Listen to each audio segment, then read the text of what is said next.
All right, all right, all right. This is David. Good morning. It's Thursday, September 29th, the 29th, and Thursday. That's a day of reports for us. We get jobless claims. I think we got GDP today, too. Let's get that up here. Yep, GDP, 8:30, and initial jobless claims. That's going to be the major market movers. 8:30 is a big time setting off. You get core PCP, so a lot of data coming out. Markets trading off before that news, and then we got Feds barking. We got Bullard at Bullard. That guy's usually pretty hawkish at 9:30. Then we have Lane, Mester, and Daly. And Daly, I think has been hawkish too. But as long as these reports keep coming in showing a bit of inflation, these guys are going to be talking it down.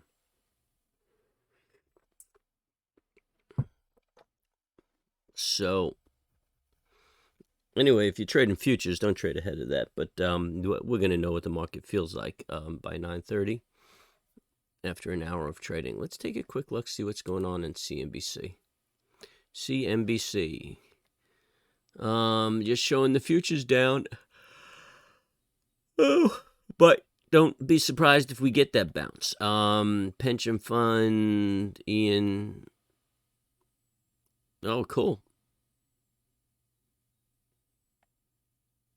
Ian dropped down to a tropical storm. I don't know what happened when it hit it before. I wasn't really fighting it.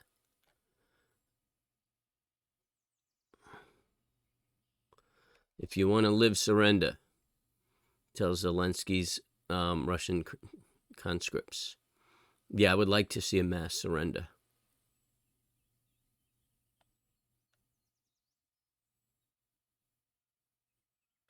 Get out of Bitcoin. Yeah, that's about it. Nothing really exciting going on.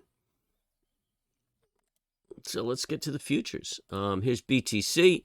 You got a good, strong support. Watch that support right there. Usually a good trade when it breaks support.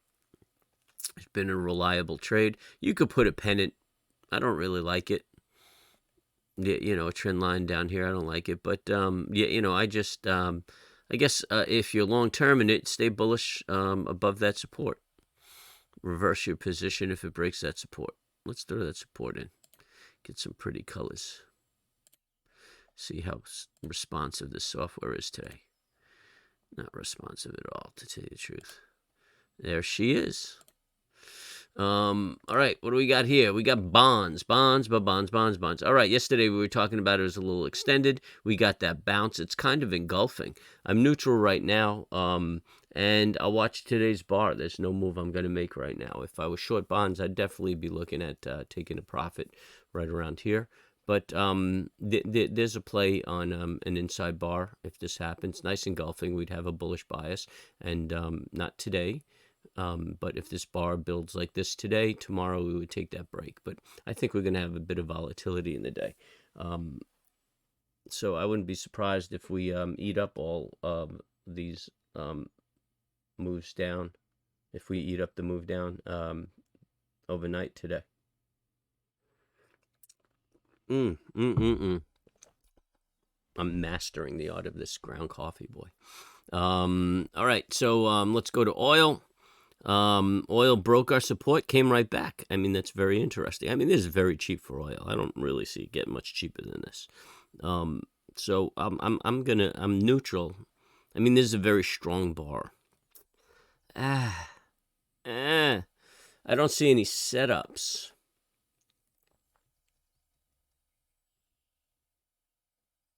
Yeah, I don't see any setups. I mean, I'm neutral, bullish on this thing right now, especially the way it's behaving. This is today's bar, right? Yeah. I mean, we got a whole day to figure out this bar, but this is a very strong move up. Broke back into that area. Initially, I had said 84 is a good number. I was very surprised to see it come down. this low. So I think it might be making that retrace. I think we're going to consolidate around 84 on Earl and gold. Taking an interest in gold, long term. I mean long term. So on dips, I'm chipping away at GLD. Yeah, I think it's going to start playing a role in stabilizing currencies. I hear a little chatter about that in circles. So it's not at the forefront. It's just a general idea. I don't know how many people would adopt that idea. But I figured I'll sock a little bit away. I mean, this may not come to fruition for a few years, but as we get closer to the idea, it's going to be harder to get it cheap. So, yeah, I'm looking at gold, socking it away on the long. Gold. What else do we look at over here? We look at gasoline, RBOB. Oh, look at that. Gas is on the rise. Yeah, very strong up, setting up a bear flag perhaps today. We'll have to see at the end of the day, but good, strong run up. We're retesting that support that we had, which now becomes resistance. And it created this pennant. And it looks like we're breaking out of the pennant to the upside.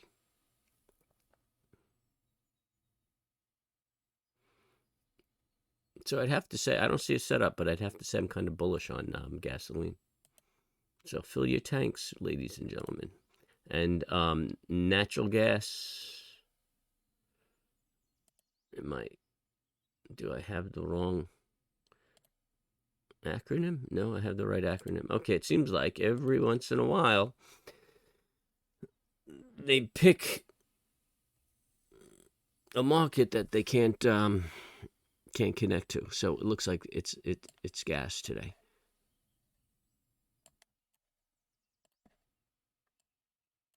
Motherfucker.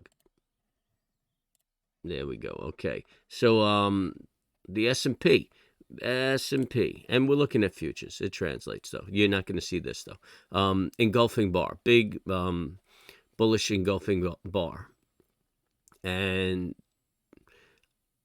this is today's bar. Can't really call it. So we got a bullish engulfing bar. We got to say we're bullish. We broke into the Keltner, and 38.50 would be our next target.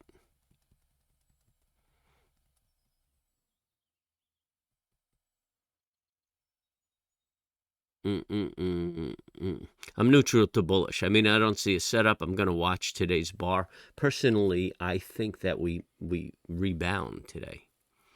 I would expect us to turn around, and I'm looking for that kind of character, sell off at the open and then a turnaround and a rebound. And we're having this bit of confusion because we're challenging our low. We're saying, okay, are we at the June bottom, and does it hold? And yeah, we ran past it a little bit, I believe.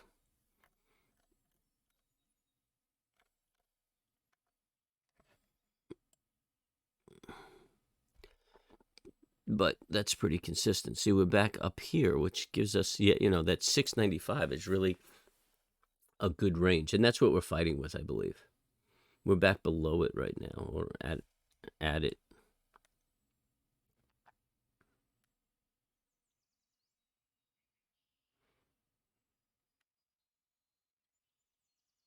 Yeah, we're right at it. I think that's the number, 695. So that's what the market's going to toy with. We might consolidate a little bit here and figure out if we break. Thought we were going to break that 600 yesterday. But market could be just rolling around, getting ready to do it. I mean, the momentum is obviously bearish. So we're going to have to see. I mean, if we close like this, we're looking at a bear flag for the day. So we're going to have to see what's up, what's what. A bull flag, I'm sorry. We're looking at if we close somewhere around here. But you know what? I mean, that was quite a swing yesterday. The average trading range is about 86 right now. So I don't think that today's going to be a quiet day. We shall see. Nasdaq's down $1.50. Dow's down 236. Amazon's down $1. Let's see what we're looking at. I'm not getting today's bar. Looks like a reverse micro trend right there. I'd watch the low. I don't see any setups. I'd just be watching that reverse micro trend. Apple looks like I'm getting today's bar. Yep, that's today's bar. So we'll have to watch Apple. Maybe we'll put in some bottoming tails. Right now it looks very bearish for the day. We could watch a break of the low. At the close, we may very well be back up here with another bottoming tail, which would be a good indication of a turnaround. So we'll just have to watch it. So on Apple, we're just watching the break of yesterday's low today. The Goog, not getting the bar. So random, so random. I don't know how anybody, this is Schwab, by the way, and I don't know how any professional trader, I don't know how any trader uses this software. So unreliable. I'm going to make some adjustments, I think, this weekend to my program, this streaming program. So strong bearish bar, can't really tell much. We're down about a stick. That puts us about halfway in between the bar.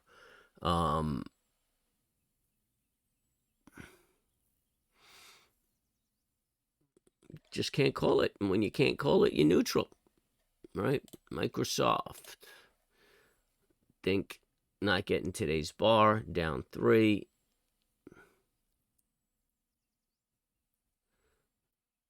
Puts us into the bar a little bit. A couple of bottoming tails, though. Looks like the momentum's rolling over. Again, can't call it, so got to be neutral. No setups. We're getting to Tesla's bar today, right? So ridiculous. It's just choppy, man. It's just chopping around. Broke out of that trend, came back in, out of that channel, came back into the channel.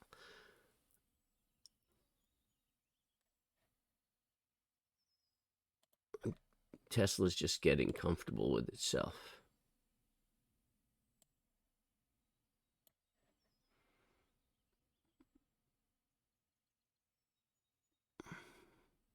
I'm going to leave that channel bar there just to see how it behaves. You see that it's giving it some respect. It's breaking above it, coming below, back and forth over here. Down, well, okay, so this is the bar. We're still in that channel. It's giving it some respect, but I'm going to watch this trend line here. There's not much I could say about it. I mean, you know, it's in consolidation. I mean, there's no question of that.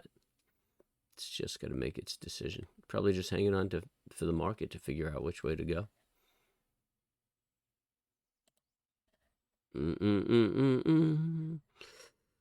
I think we wanted to look, not that I think, let's take a look at, here's MU, Micron Technologies.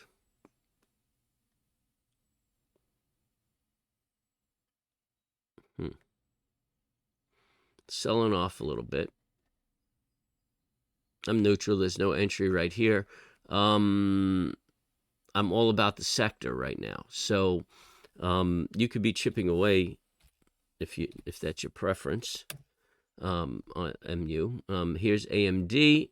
Looks like it's going to make another leg lower. But again, I'm chipping away at AMD and Intel. There's a lot going on in semiconductors. One of these guys is going to prosper. Can't quite choose who yet. So I'll take them both cheap and try to ride the strongest horse. So we're at a little consolidation here. You could put a little bit away and see if it dips down a little further. It's trying times, man. Trying times for trading and investing. All this geopolitical shit going on. And really, I guess you could see the forest for the trees, and you could get a general idea. Look at this invalid symbol for Intel. What, they change? They get delisted? I mean, what the fuck? So, you know, it's just like, when do you want to buy is the question. I guess in the long term, you're going to do well. So that's why I chip away at them, man, because I'll take a little here. I don't want to miss it. If it dropped, if this is the bottom, I get my piece and I move on. And you know, I make a little bit on the piece. I would have liked to have a bigger position. If it drops down further, I add until I get to the amount of shares that I want. And that's really the best case scenario. Get a general average cost, and then it turns around. I mean, if I put everything on here and say, fuck it, I could probably end up buying it a lot cheaper. So I don't want to go through all that. Yeah, look at that. Now all the data's gone. Oh, and now all the data's coming back. This is not a commercial for Charles Schwab, that's for sure. All right, so that's it, man. Interesting shit going on over in the Ukraine. You know, big question on whether Russia starts dropping nukes. Hey, oh, actually, by the way, while we're here, subscribe, hit the bell, hit the like. Join me at 9 a.m. and trade live and talk to me. Actually, hop on at 9 a.m. and let's talk about Ukraine. You think Russia is going to use nukes or no? And just understand, too, that you have ballistics and you have tacticals, right? And tacticals would be small nukes just on Ukraine, you know, nuking their military. And, you know, I mean, they'll probably take out whole towns and whole villages and shit. But it's not an attack, obviously, on the whole of the country, or, you know, the whole of world to go ballistic. But, yo, you know what? You're dumping toxins in the air. There's fallout. I mean, all of Europe is at risk. You know, not from a direct impact, but ultimately from fallout. So, you know, 15 years from now, cancer rates are going to fucking skyrocket. Foods are going to be poisoned. Animals are going to be born with mutations. Even people will be born with mutations. We saw that over in Japan after we dropped a killer on them, an atomic. So, and then you saw that shit around Chernobyl for years, you know. So, interesting question, man, because really, even though he's using it tactical, because of the residual, it's actually an attack on the world, right? It's, or at the very least, Europe. But you know there's going to be fallout blown over here into the States, you know, all of Asia. I mean, this cat has no regard for anything we hold dear, you know, which is life and nature. And, I mean, we're all working for a cleaner environment. This motherfucker's dropping bombs. And, yo, China's standing there, you know, with a shit-eating grin. Like, oh, yeah, we disapprove, but, you know, send us your oil. We'll send you some money. The fuck? And everybody's buying Chinese. Boycott Chinese. And, yo, don't take it out on the Chinese Americans, all right? I mean, you know, back in World War II, Mussolini was doing his thing, but our doors were open to Italians. And there were Guineas fighting in the war. I know my family was there. So, you know, Chinese American is American, right? It's like Italian American, Irish American, English American, German American, which is funny because those people are like really American. Like you go down south and you ask them, you know, what's your nationality? And they say American. And you're like, yeah, but what's your descent? And they say, oh, I don't know. They're American, man, you know, but some of those families date back to the Civil War. So, I mean, some of those families date back to the Revolutionary War, you know. So I guess they are American. But, yeah, anyway, man. So you drop by at 9 and say hi. Throw a chat in if you're going to poke your head in. I get lots of visitors with just my regular friends chatting me up. So chat me up. Sometimes I'm quiet too when I'm trying to get some work done. And then I realize I'll go on a rant and a babble, and I'll realize I'm not getting any work done. And like yesterday, I almost caught myself with my ass hanging out. You know, I have positions out there I should have been moving on, and I forgot I was even working. I was sitting there, you know, ranting and raving. So I had to quiet up and go to work. Interesting time. So, all right. Hey, I can go on all day. Subscribe, hit the bell, hit the like.